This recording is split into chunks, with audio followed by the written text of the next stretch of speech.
Vamos a continuar con este estudio, con la colecta todavía. Hoy es 4 de diciembre del 2022 y es la parte 6 de la serie La adoración que complace a Dios. Vamos a recordar lo que vimos el domingo pasado.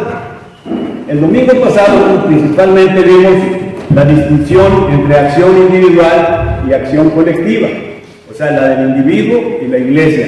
Es diferente la responsabilidad del individuo que la responsabilidad de la iglesia, o los derechos del individuo y los derechos de la iglesia. Ya habíamos visto que el individuo no es la iglesia, ya les expliqué. Hoy recordando nomás, 1 Corintios 12:14 dice, porque el cuerpo no es un solo miembro, sino muchos. Entonces el individuo no es la iglesia. Y un ejemplo que les había puesto es que ¿se bautizan las congregaciones o las iglesias o los individuos? La respuesta es que los individuos, para que vean ustedes prácticamente cómo está esa división. Entonces, el individuo no es acusado, mientras que la iglesia, por autorización bíblica, sí no lo es. O sea, nosotros podemos acusar al individuo, pero la iglesia no es acusada. Habíamos visto que el texto básico, donde, miren hermanos, donde surge la confusión, son varios puntos, que ya los tengo, más último se los explico, y uno de ellos básicamente es 1 Timoteo 5:16, que dice, si algún creyente o alguna creyente tiene viudas, que las mantenga y no sea gravada en la iglesia. O sea, ya el apóstol Pablo está diciendo que la iglesia no sea gravada en cuestión económica, a fin de que haya lo suficiente para los que en verdad son viudas. Entonces este texto, hermanos, de 1 Timoteo 5:16, en resumen, hace bien claro que la iglesia no puede ser cargada con el cuidado de cualquier viuda, ya lo explicamos. Por eso los recursos de la iglesia local tienen límite, ya lo está diciendo el apóstol Pablo. Entonces, ese es el punto, hermanos. Mire, voy a entrar tantito con eso que está allá. Nomás recuerden una cosa, me voy a ir para acá, aunque no se lo vean de lejos. Pero miren, fíjense, esta es una línea de tiempo. Lo voy a hacer en gráfica el otro domingo, no tuve tiempo. Entonces, bueno, si la quieren ver la foto ahí. Pero aquí se les explico para que se fijen. Miren. Ok, miren, fíjense hermanos, ¿cómo está? Esta es la línea de tiempo. ¿Están de acuerdo? Bueno, aquí es la muerte de Jesús. El año 33 aquí. A los 3 días resucitó. A los 40 días ascendió. A los 50 días llegó el Consolador, inicia la iglesia de Cristo. Aquí inicia la iglesia de Cristo. Y hay un periodo de 57 años cuando se sistematizó la ofrenda, porque la ofrenda se dijo cada primer día de la semana y es una orden o mandamiento. Estas dos cosas. Pero el otro punto es el uso de la ofrenda. Para el uso de la ofrenda, Pablo ya nos está diciendo 1 Timoteo 5:16, pero se pasa por alto. Entonces, porque aquí Pablo ya está diciendo una cosa que ya es diferente, o sea, que no se puede usar la colecta para cualquier cosa, sino que ya está diciendo para las viudas y los que son cristianos, etc. Y aquí pasa, y ese análisis ya lo vimos el domingo pasado. Entonces, pero de aquí para acá había colectas. Acuérdense que las colectas todavía no se sistematizaba de que el primer día de semana, si fue hasta el año 57, y de aquí hasta donde estamos ahorita, eso es lo que nos rige. Pero de aquí para acá, acuérdense que la iglesia de Cristo no empezó con todo, empezó primero por partes, porque no estaba escrito todo. Entonces, miren, por ejemplo, en este periodo de aquí para acá, desde el año 57 para acá, había profecías, profecías y las mujeres que pasaban al frente, y había problemas, y era permitido, porque todo eso estaba escrito. Entonces aquí entra Pablo y da las regulaciones. Por eso muchos no quieren ver a Pablo, porque Pablo da las regulaciones. Yo conozco personales aquí, allá, que nomás ven lo que dice Jesús, nomás las letras rojas, pero no ven lo que dice el apóstol Pablo porque está muy difícil para entenderlo. Entonces ellos dicen, predícate, está bien, todo lo de Jesús. Pero aquí era el inicio de la iglesia. Aquí había, como les digo, había revelaciones y todo eso. Llegó Pablo y dijo, aquí se para todo y se acaban las revelaciones, y se va a hacer la ofrenda así.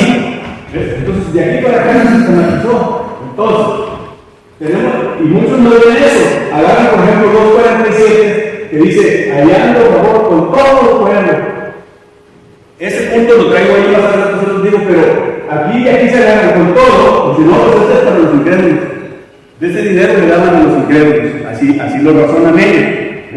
Realmente yo, aquí, si le seguimos leyendo, estos que estaban incrédulos se iban a convertir, porque se añadían todo, cada día a la iglesia les debían de ser salvos. Ellos lo agarran así lo agarran. Yo estoy dando los dos pensamientos. No me crean a mí, sino que lo que diga la palabra. Yo estoy exponiendo las dos cosas. Entonces de aquí se agarra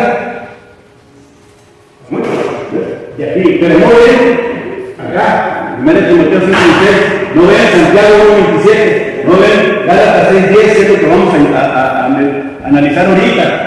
Que es lo que ya dijo Pablo, de aquí para acá, porque ya a partir de la 57. Miren, fíjense bien.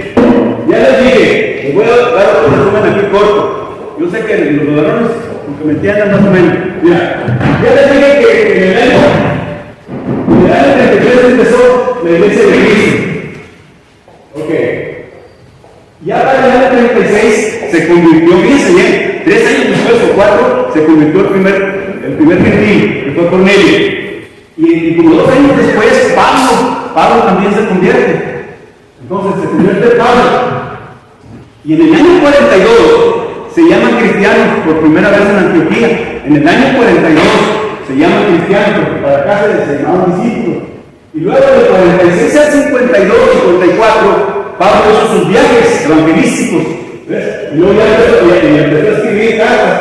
Entonces, por eso aproximadamente en el año 57 es cuando se reguló y se sistematizó la ofrenda y se sistematizó la adoración, porque antes las mujeres oraban y siguen orando en las sectas, siguen orando, ellas se pasan al frente cuando hay audiencia mixta.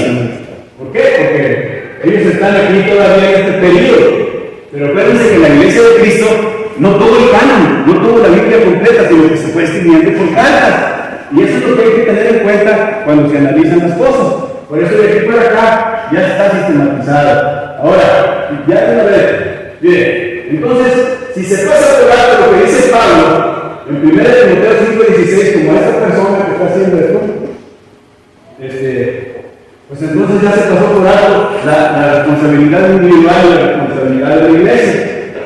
Y también ellos dicen, vamos a analizar ahorita Gálatas 6:10, es lo que nos vamos a poner ahorita, cada texto, porque la mentalidad dice, ayuda a todos. Ok, tú lo puedes leer así, pero texto sin contexto es puro pretexto, entonces hay que ver lo que dicen los otros versículos, de qué se trata, es lo que vamos a analizar. Entonces, y aparte de eso, que se sistematizó, con esto que estoy diciendo. Ok, déjame seguir. Esa es nomás una entrada. Ok, entonces esto ya lo vimos. Ya les dije que hay distinción entre acción individual y colectiva. Y ciertos hermanos ignoran 1 Timoteo 5:16. Hay que hacerle caso porque el individuo no es la iglesia. Lo que haga la iglesia con el dinero, si tú lo haces como individuo, ok, pero no la iglesia también lo va a hacer como tú. Entonces, ese es el punto, hermanos. Vamos a ver ahorita ya la explicación. Vamos a entrar de lleno. Está complicado, hermanos, Así es que, pues, los varones pónganse listos. Y no es lo que yo diga. Yo soy un siervo inútil. Es lo que diga la palabra. Hay libre albedrío. Cada quien examínelo todo, retenga lo bueno. Ok, mire bien. Entonces dice Gálatas 6:10, iniciamos con el análisis. Dice, así que, según tengamos oportunidad, hagamos bien a todos. Punto. Ahí está el dedito arriba, dice, ese es el origen de la confusión, dice todo, ¿no? everybody, ¿verdad? Entonces dice, y mayormente los de la familia de la fe. Pero miren, vamos a hacer un análisis de texto por texto. Si nos vamos a la bolita roja que está ahí, dice Gálatas 6:9, el texto dice, no nos cansemos pues de hacer el bien. Y Gálatas 6:10, allá abajito la otra bolita dice, hagamos bien a todos. Ahorita, enseguida, vamos a analizar del 1, 2, 3 hasta el 10 de Gálatas y vamos a ver que todo eso son exhortaciones generales y abarcan todo el bien que el cristiano puede hacer. No habla de colecta o contribución, ¿ves? Porque si tú dices, hagamos el bien a todos, entonces agarramos de aquí y se lo damos a todos.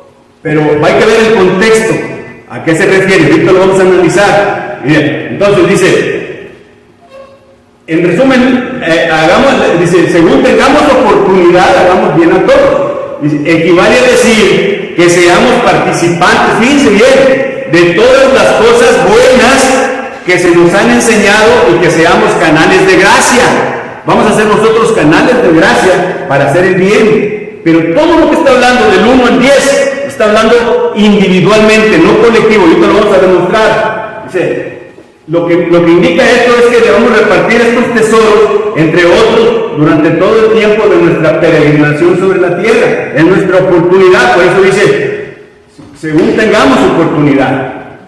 Entonces, hermano, en resumen, del 1 al 10 de Gálatas 6, no habla de condición material, sino espiritual. No habla de obra congregacional, sino individual. Y para eso vamos a empezar el análisis de texto por texto. Fíjense bien. Aquí vamos.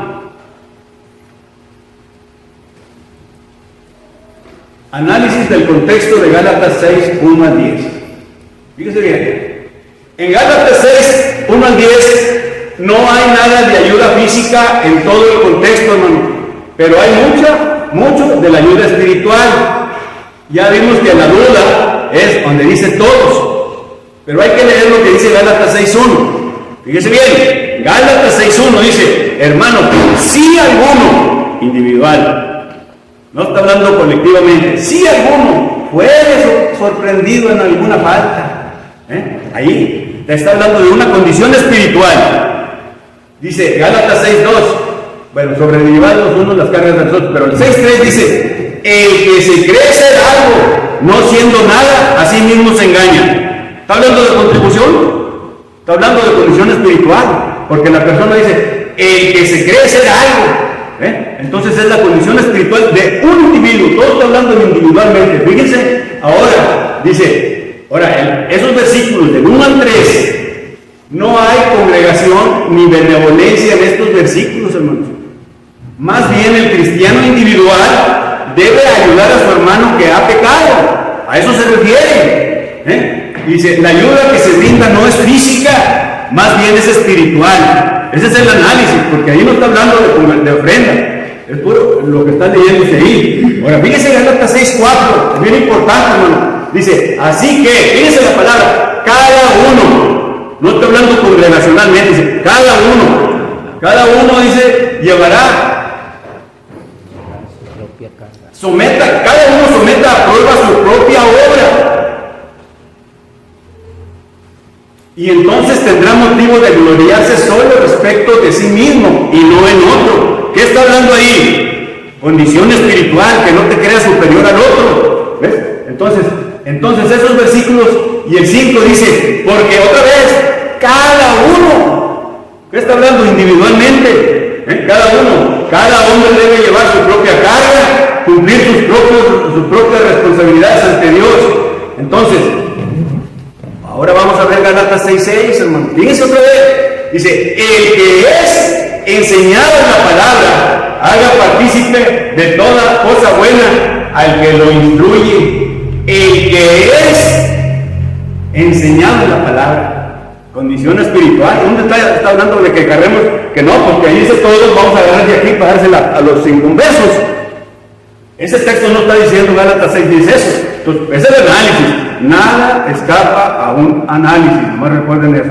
Entonces dice, no hay nada acerca de la acción congregacional o la benevolencia aquí. Pablo no estaba tratando de enseñarles a los Gálatas una lección sobre el apoyo a un predicador. Ahí no estaba hablando de eso.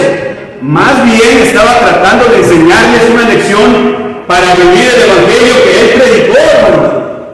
Él les alentaba a no tener comunión en la enseñanza de los pervertidos del evangelio, sino tener comunión en la enseñanza de la verdad. ¿Sí? Bueno, ok, hasta ahí vamos bien. Todo está hablando individual.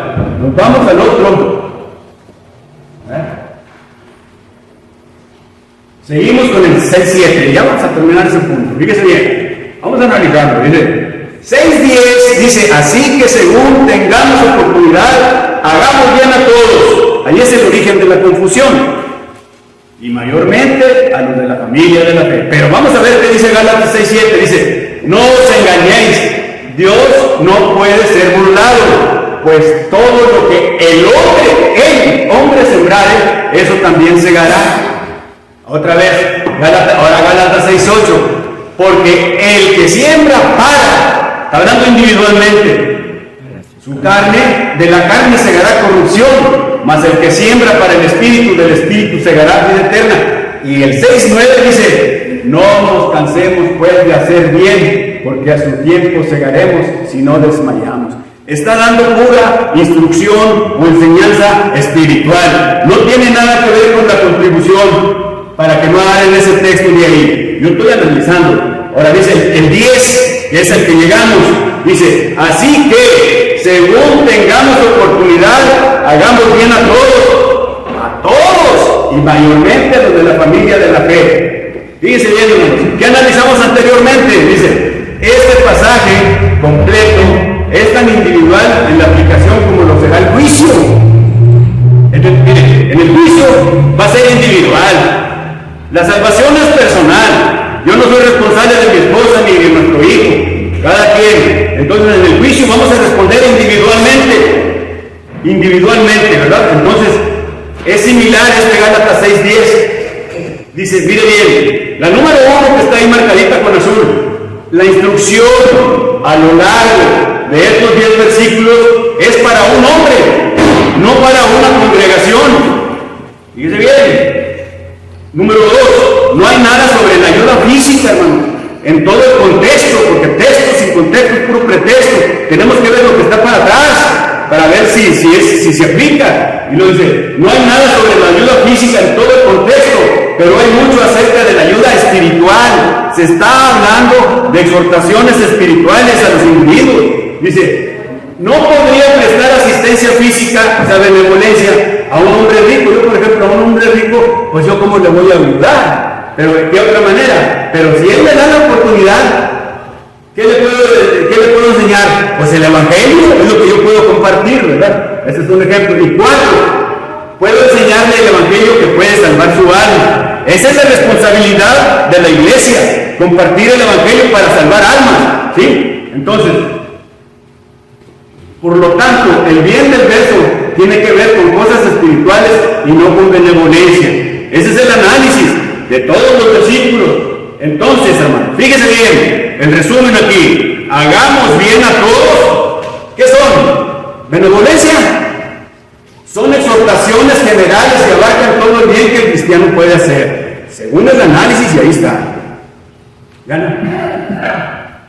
¿Sí le entendieron? A ver, hermano. Hermano, hay que es exactamente eso lo que está hablando, de lo espiritual.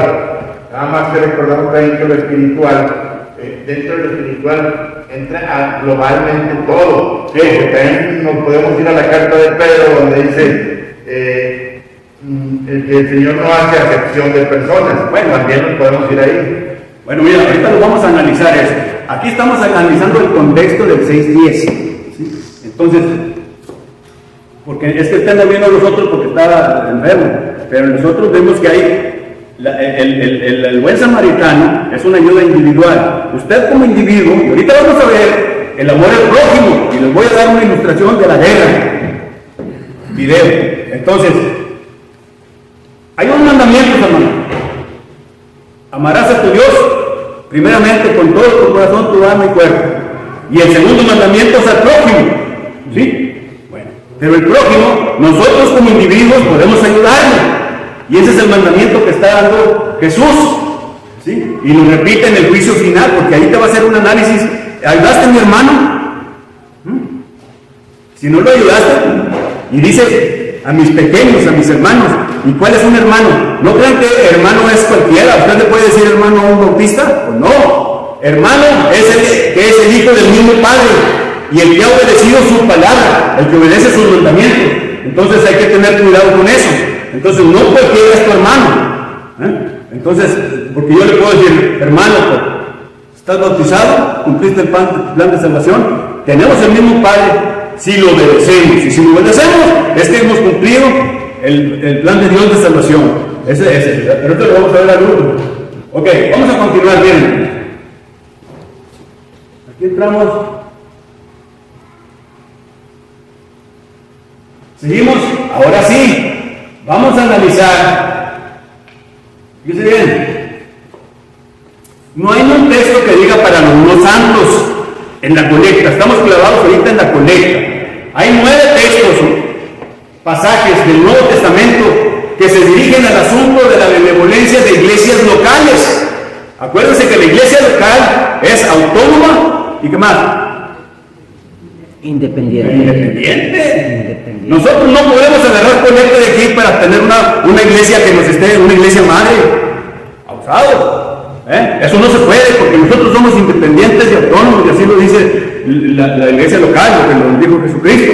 Entonces, ese es el asunto. Y no hay un texto que nos diga que la colecta sea para los inconversos, y aquí están todos los textos. Fíjense bien, hermano. Está Hechos, no lo vean ahí. Fíjense ya en el pizarrón, en el proyector. Hechos 2:44 al 45 dice: creyentes necesitados. Fíjense bien lo que dice nomás. Todos los que habían creído estaban juntos y tenían en común todas las cosas, y vendían sus propiedades y sus bienes y los repartían a todos según la necesidad de cada uno. Aquí se está hablando de todos los que habían creído, pero llegamos a esto que dice: y lo repartían a todos según la necesidad de cada uno. Ahí es el análisis que les dije ahorita, Hechos 2:47. ¿Cómo se repartía la ofrenda? Antes del 57 todavía no se sistematizaba, así todavía no existía este método. Esto está desde el año 57 hasta ahorita y va a seguir hasta que venga Cristo.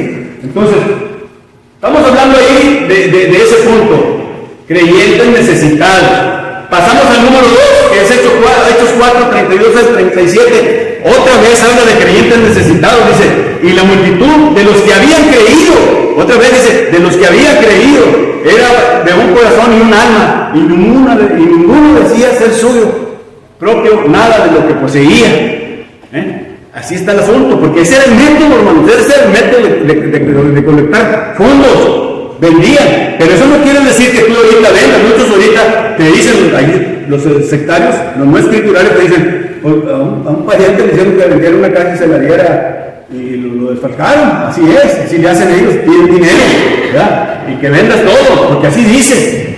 Pero hay que ver cómo dice ahí, porque eso fue antes del 57. El 57 ya es cada uno como propuso en su corazón, ¿sí? Entonces, ese es el punto, hermano. Fíjese bien, pasamos al número 3. Hechos 6:1 al 6, dice: había viudas necesitadas entre los discípulos. Dice: en aquellos días, como si creciera el número de los discípulos, hubo murmuración de los griegos contra los hebreos. Bueno, ¿de qué se trata? De que aquí se nombraron auxiliares o ayudantes, que es lo que quiere decir diáconos, ¿verdad? Pero no eran los diáconos ya después de que Pablo ya nombró el organigrama o el patrón que debe tener la iglesia, que son los ancianos, y luego abajo los diáconos, y nosotros también, maestros y todo. Pero ellos eran 7 varones que les ayudaron a distribuir el dinero, ¿verdad? Porque ellos tenían que predicar. ¿Pero entre qué? Entre los discípulos, porque todavía no se llamaban cristianos hasta el año 42, ¿sí? Cuando en Antioquía se nombraron cristianos. Entonces, ese pasaje, hablando otra vez de creyentes, dice: vamos a pasar al número 4. Ahí va. Mire, hay otro. Hechos 11, 27 al 30, dice: hermano necesitado. en aquellos días unos profetas descendieron de Jerusalén a Antioquía, dice, eran hermanos necesitados, dice, y levantándose de ellos, uno llamado Agabo, daba a entender por el Espíritu que vendría una gran hambre en toda la tierra. Entonces los discípulos, cada uno conforme a lo que tenían,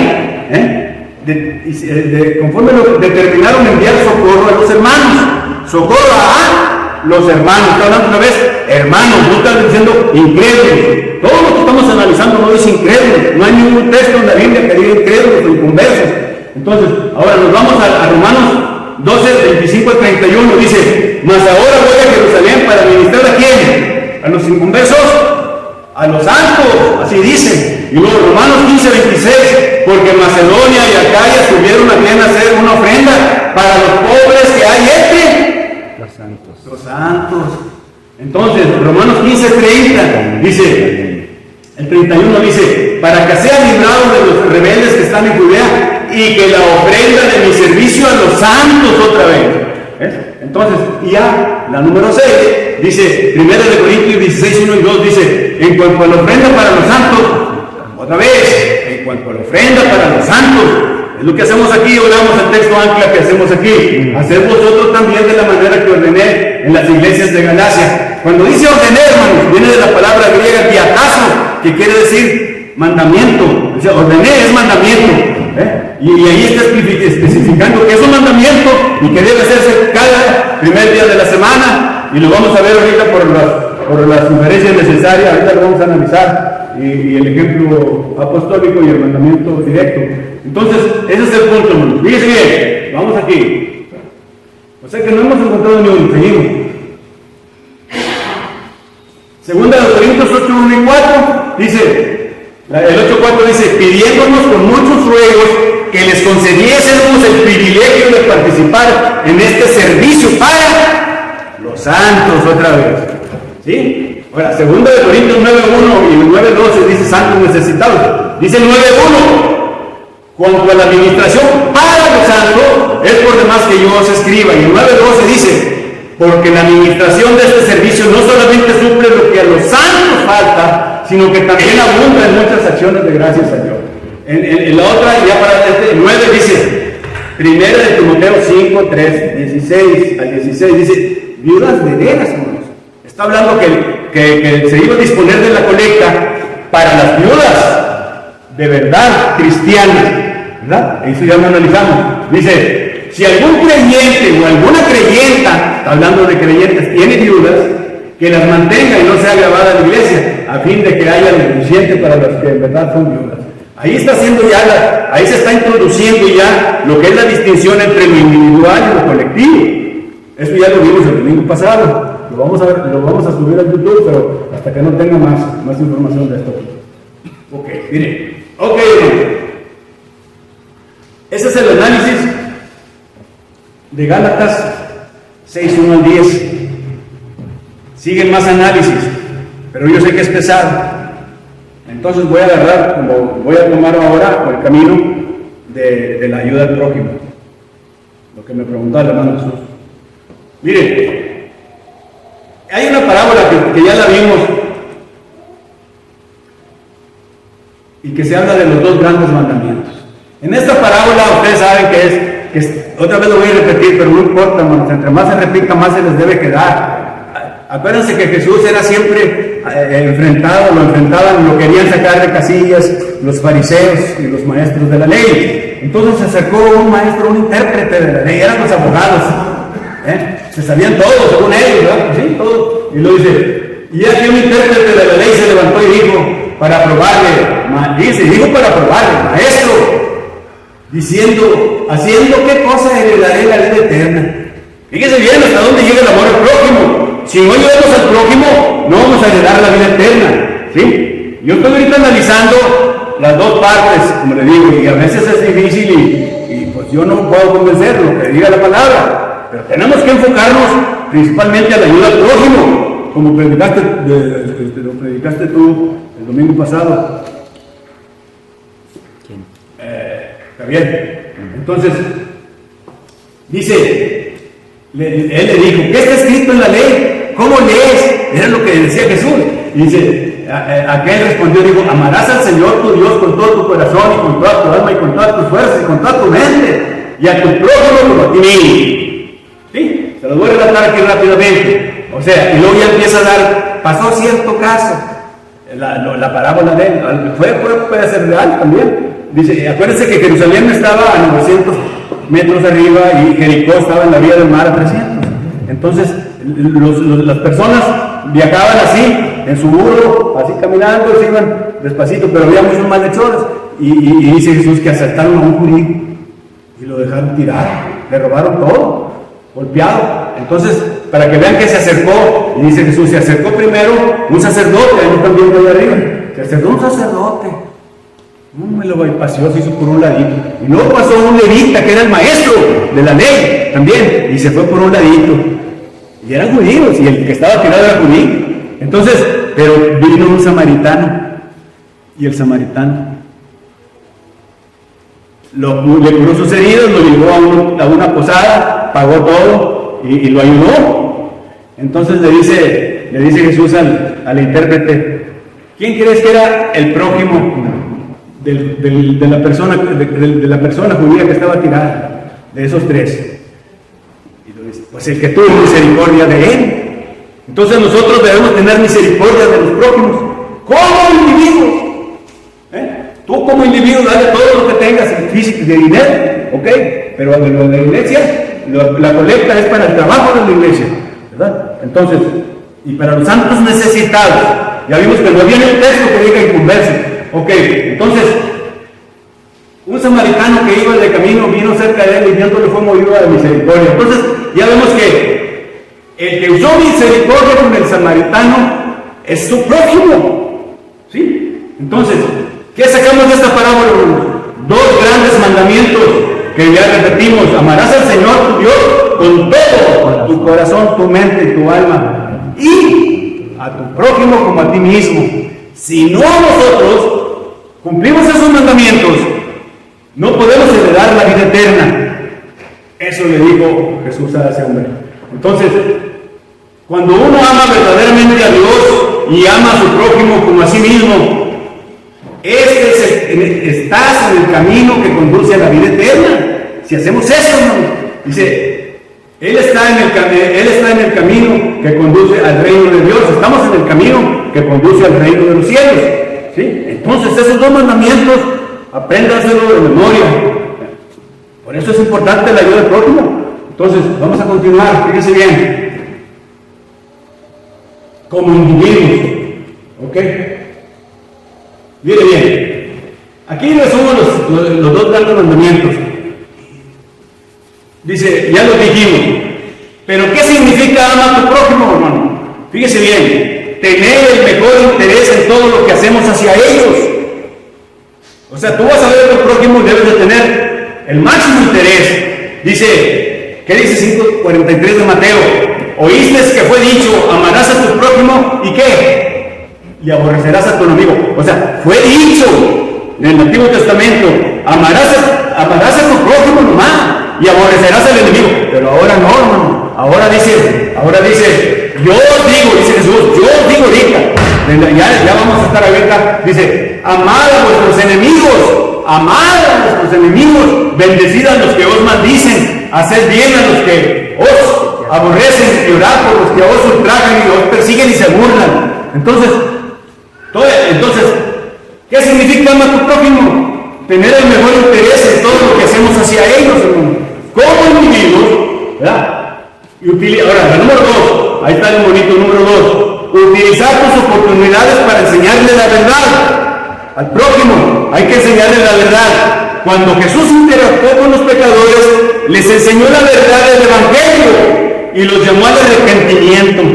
Si usted va a hablar con un prójimo, si quiere darle dinero, ok, pero también es importante que usted le enseñe la verdad. ¿Sí? Dice, no he venido a llamar justos sino pecadores. Entonces Jesús interactuaba con los pecadores, estaba con ellos, pero ahorita vamos a ver que no se mezclaba en lo que ellos hacían. Fíjese bien, dice, seguir amando aún cuando seas rechazado por los no creyentes. Nosotros como amando a nuestro prójimo significa, no le hace que me rechacen, No le hace, dice, fíjese lo que dice primero de Hebreos 12:3, dice, considerar a aquel que sufrió tal contradicción de pecadores contra sí mismo, para que vuestro ánimo no se canse hasta desmayar. No importa, hermanos, que se burlen de nosotros, que estamos aquí explicando. Entonces, ¿por qué dice eso, hermanos? Dice, ninguna oposición de pecadores, en palabra o de hecho, le hizo desviarse del camino puesto delante de él. Debemos considerar a Jesús, pues para perseverar a pesar de las oposiciones que encontremos en la vida y no perder ánimo hasta el punto de dejar de andar según Cristo. O sea, no le hace, por ejemplo, los hermanos retirados, mis hijos, nosotros, pues yo voy a seguirle aunque me rechacen. ¿Ves? Vamos a seguirle, hay que animarnos y no desmayar. Ese es el punto que nos significa amar al prójimo. Ahora el otro, fíjese bien, hermanos, no porque vas a amar al prójimo y si es pecador tú te vas a enredar con él. Dice, Jesús no se comportó de ninguna manera que hiciera, fíjese bien, que los pecadores pensaran que estaba de acuerdo con su pecado. No estaba de acuerdo, dice, y porque nos reprendió y nos condenó a los hipócritas. ¿Qué dice Mateo? Mateo 23:23. Serpiente, generación de víboras. ¿A quién les decía? A los fariseos. No se mezclaba con lo que ellos practicaban, pero siempre les decía directo. Dice, ¿cómo escaparéis de la condenación del infierno? Entonces ese es el punto, hermano. Dice bien. Y amar a tu prójimo, fíjese bien, hermano Jesús, incluye hablar la verdad en amor. Otra vez, incluye hablar la verdad en amor, lo cual identificará el pecado. Si tú le hablas con amor, va a identificar el pecado, advertirá de sus peligros y ofrecerá el evangelio. ¿Cuál es el remedio, hermano? Si está enfermo del pecado, el remedio es el único alivio y esperanza del pecado, es el evangelio puro de Jesucristo sin contaminación. No el evangelio adulterado. Entonces dice, y aparte, hermano, si nosotros vamos a interactuar con el prójimo que es pecador, pues no vamos a tolerar el pecado. Tolerar el pecado no es amar al prójimo, hermano. No, pues déjalo, pues él es así, infiel o adúltero, pues déjalo. No, cero tolerancia. Dice, tolerar el pecado no es amar al prójimo. Entonces, y lo dice segunda de Juan 10:11. El que trae esta doctrina, ¿verdad? Ok. Bueno, entonces, ese es el punto, hermanos. ¿Qué significa amar al prójimo? Mire, a ver, acá no me falta. Ahora, ¿quién puede ser ayudado en general? Fíjese bien, el llamado para que el cristiano sea benevolente es un importante mandamiento general. Por 4 cosas. Es parte de ser un buen vecino. Vecino es prójimo, neighbor, ¿verdad? Prójimo. Entonces, el llamado para que el cristiano sea benevolente es un mandamiento general, porque ya lo vimos que son los 2 grandes mandamientos. Entonces, tú tienes que ser un buen prójimo, un buen vecino para ayudar al prójimo. Ok, fíjese bien Lucas 10:25-37. El prójimo es el que usó misericordia con el samaritano, como lo estamos viendo ahí en el video chico que está ahí. Bueno, ok. Número 2, el llamado para que el cristiano sea benevolente es un mandamiento general. ¿Por qué? Porque es parte de ser un imitador de Dios. Mire, Mateo 5:44, que dice, amad a vuestros enemigos, bendecid a los que os maldicen. Tienes que ser un imitador de Dios. Tienes que amar a tus enemigos, bendecid a los que os maldicen. Eso es parte de ser un imitador de Cristo. Entonces la otra es responsabilidad del individuo. ¿Por qué? Porque Santiago 1:27 y Gálatas 6:1-10, como ya lo vimos, ellos hablan de la benevolencia individual. Todos esos se refieren a que tú debes ayudarlos espiritualmente a los prójimos. Ya lo vimos, Gálatas 6:1-10, ya lo analizamos ahorita. Ahora, seremos juzgados por ellos. Fíjese bien, si nosotros no amamos a nuestro prójimo y no cumplimos con el mandamiento de que seamos benevolentes, vamos a ser juzgados en el juicio final.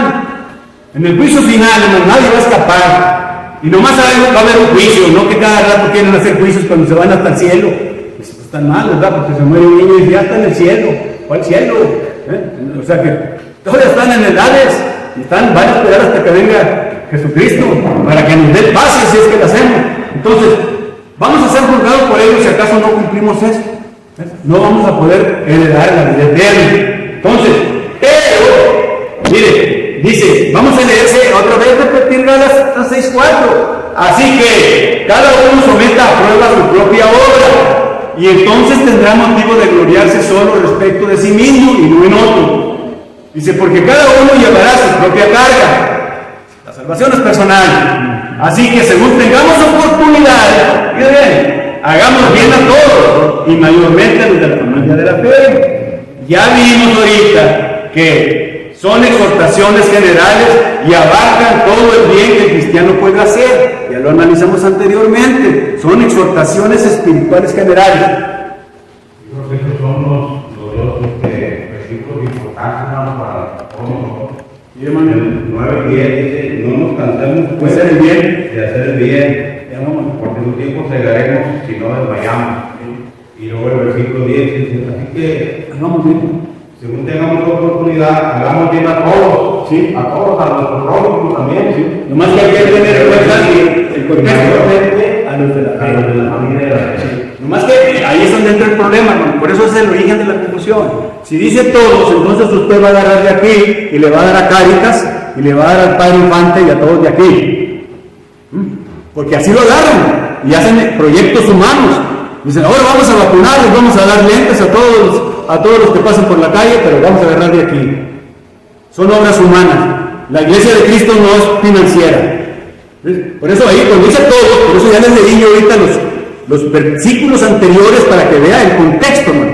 Todo el contexto usted lo vio, se lo demostré, se lo está demostrando la Biblia, que se habla de ayuda espiritual, no está hablando de contribución económica. ¿Ok? Bueno, entonces así quedamos. Vamos a ver cuánto me falta, para ver si entro con la ilustración de la guerra. 10 minutos. Miren, hermano, sin embargo, esto que estamos viendo, no todos son dignos de tal ayuda, porque Dios condena al perezoso, dice que el que no trabaje, que no coma.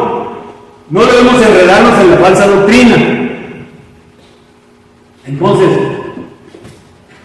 si alguno viene a nosotros y no trae esta doctrina, no lo recibáis en casa, ni le digáis bienvenido. Ese es el punto. Ahora, fíjese bien. Ok. Ahí lo va. Mire, voy a relatar para que vean ustedes. Ya vimos la parábola del buen samaritano. Pero ahorita estamos viendo la acción de guerra del año 44. Cuando el ejército americano estaba contra los nazis. Entonces habían sido derrotados en una brigada del ejército. Y entonces,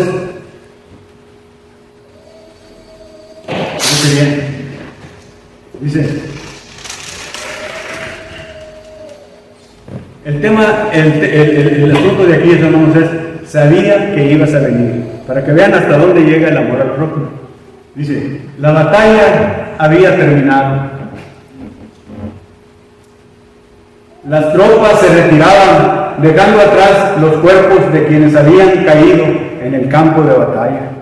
Ya había terminado la batalla y las tropas ya se retiraban y se quedaban atrás los cuerpos de los que habían caído en el campo de batalla. Cansados, cubiertos de barro y de miedo, una patrulla se batía en retirada. Ya iban derrotados, hermano. Uno de los soldados, fíjese bien, dirigiéndose a su capitán, le solicitó permiso para volver atrás al campo de batalla por un amigo caído. Ese es tener misericordia. El capitán le negó el permiso, le dijo, es inútil que vayas. Le dijo al soldado, están todos muertos. Pero el soldado, desobedeciendo a la orden de su capitán, vuelve atrás por su amigo. Se regresó, hermano, se regresó al campo de batalla, donde estaban todos tirados. Y a la noche regresó al campamento con su amigo en brazos. Ahí viene, pero muerto. Fíjese bien. El capitán, enojado y burlándose, exclamó: te lo dije, era inútil que fueras. El soldado agachó la cabeza y depositó con delicadeza el cadáver de su amigo en el suelo y respondió. Fíjense bien lo que respondió, hermano. No, mi capitán, no fue inútil. Cuando llegué junto a él, aún estaba con vida. Y con su último aliento me dijo: sabía que ibas a venir. Ese es el amor al prójimo. Sabía que ibas a venir. Ahora vamos a ver la enseñanza bíblica. Como individuos, hermanos, porque el soldado fue solo. Como individuos debemos aplicar lo que dice Proverbios 3, 27 y 28. Y lo que nos narra Jesús en la parábola del buen samaritano, que ya la vimos. ¿Sí? Que dice Proverbios 3, 27 y 28: no te niegues a hacer el bien a quien es debido, cuando tuvieres poder para hacerlo. No digas a tu prójimo: anda y vuelve, y mañana te daré. Dice bien, Jesús nos dice que amemos a Dios en primer lugar y que seamos misericordiosos con el prójimo para poder entrar en el reino de los cielos. ¿Cómo la ven, hermanos? Eso es amar al prójimo. Proverbios 3, 27 y 28. ¿Sí? Entonces, ¿cuánto me falta? Todavía tantito. A ver. Hoy en día ya a través del tiempo hemos salido de situaciones semejantes a estas donde hay gente que cae al río y el amigo, el papá, el hermano, a pesar del riesgo de la muerte, se tira y a veces mueren los dos. Y hace poquito lo vimos en una situación de unas muchachitas en la Ciudad de México que iban a un concierto y una de ellas cayó en una alcantarilla.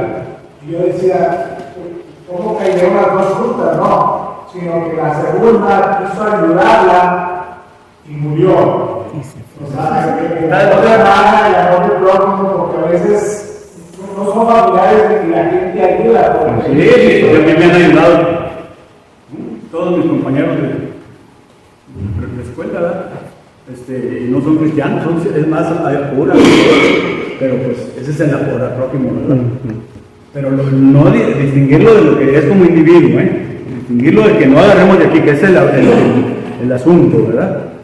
El uso de la colecta. Pero como el prójimo, eso. Mira, ya voy a terminar ahorita, en estos instantes ya. Nomás lo voy a dejar con esto. ¿Qué tan bueno? Dice, ¿qué tan bien ofrendamos y qué tan bien damos? Que se nos lleve esto en la mente, hermanos, para el otro domingo. Dice, ¿qué tan bien ofrendamos y qué tan bien damos? Eso es lo que nos va a quedar. Jesús enseñó a menudo sobre el tema de dar. Jesús estaba enseñando sobre el tema de dar. Mire, en el curso de un sermón, que dijo: Dios bendice a los que siembran generosamente, lo dice Pablo. Pero en Lucas 6:38, ¿qué dice Jesús? Dad y se os dará medida buena, apretada, remecida y rebosando, darán en vuestro regazo, porque con la misma medida con que medís, se volverán a medir. Lo dice Jesús. Y también en el inciso B, cuando la ocasión lo requería. Acuérdate, Diana, que es la viuda pobre, la ofrenda de la viuda pobre. Ahí él está hablando de dar, o sea, está hablando de que también debemos ofrendar. Qué tan óptimo, qué tan correcto, y estamos de acuerdo en lo que dice el mandamiento, ofrendamos. Ella lo estaba prediciendo, ahí dice: levantando los ojos, vio a los ricos que echaban sus ofrendas en el arca de las ofrendas. Vio también a una viuda muy pobre que echaba ahí 2 blancas y dijo: en verdad os digo que esta viuda pobre echó más que todos, porque todos aquellos echaron para las ofrendas de Dios de lo que les sobra, Por eso no debemos dar de lo que nos sobra. Dice, mas esta, de su pobreza echó todo el sustento que tenía. Y lo más importante ya para cerrar, Jesús habló de la bienaventuranza de dar. Por eso este tema, independientemente del análisis que se haga y de las diferencias que tengan, esto es lo que nos debe quedar, hermanos. Que también ofrendamos, que también damos y que tenemos el respaldo de Jesús, que habló de la bienaventuranza de dar. ¿Qué quiere decir bienaventuranza? 2 veces bendecidos. ¿Sí? ¿Sí estoy correcto? Bienaventurado, ¿qué quiere decir, Hugo? 2 veces bendecidos, ¿verdad? Doblemente, ok. Dice, Hechos 23 dice, para que podamos experimentar tal bienaventuranza, preguntémonos la pregunta. Con esto nos vamos. ¿Qué también das? Bien. Hechos 20:35, el apóstol Pablo, en su triste despedida de los ancianos de Éfeso en Mileto, les decía, en todo os he enseñado. Trabajando así, se debe ayudar a los necesitados y recordar las palabras del Señor Jesús que dijo, más bienaventurado es dar que recibir. Entonces, ahí quedamos, vámonos en la diapositiva 16. Y si Dios lo permite, continuaremos analizando lo que vi con Hugo, que la base de la autoridad. ¿Te acuerdas que era el mandamiento directo, el mandamiento y la inferencia necesaria? Nomás para recordar, pero esto lo veremos si Dios quiere el otro domingo. Dios los bendiga. Amén. Amén.